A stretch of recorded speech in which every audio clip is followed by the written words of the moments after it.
Presented by DNS Entertainment.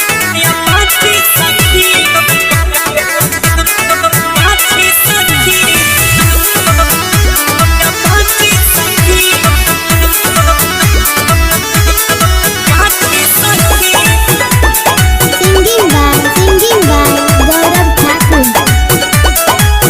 मिलल जहिया से पहला नजरिया रोज मिले बोलावे खगरिया सखी मिलल जहिया से पहला नजरिया रोज मिले बोलावे खगरिया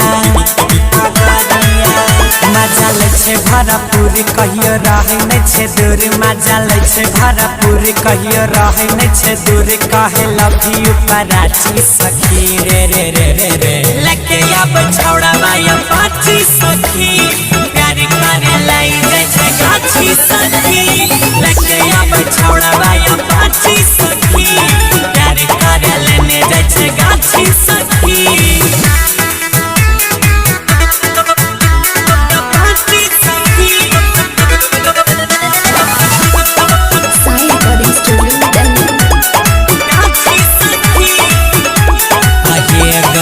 पहला बेरी भेल कोचिंग में भेट गे तहिए से मामला करा लेलक सेट गे होई में जवानी बर्दास गे सखी करे नहीं सकै छै कनियो ता बेट गे पहला बेरी भेल कोचिंग में भेट गे तहिए से मामला करा लेलक सेट गे होई में जवानी बर्दास गे ओकरा करे ने सकै छै एक दिन भेट गे करे रोजे रोजे बात सुतै नै छै भारी रात करे रोजे रोजे बात सुतै नै छै भारी रात कहे घुमाय देबौ रांची सखी गे गई गई लेके अब छौड़ा बाया पाची सखी प्यार करे लाई जाय छै गाछी सखी लेके अब छौड़ा बाया पाची सखी प्यार करे लेने जाय छै गाछी सखी गे Presented by Monadic Music.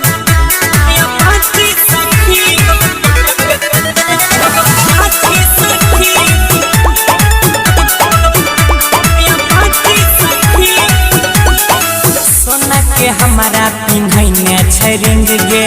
कते बतैयो सखियो कर फीलिंग गे रहै छियै हम सुतल गे सखी लिख के भेजे गुड मॉर्निंग गे गुड मॉर्निंग गे गुड मॉर्निंग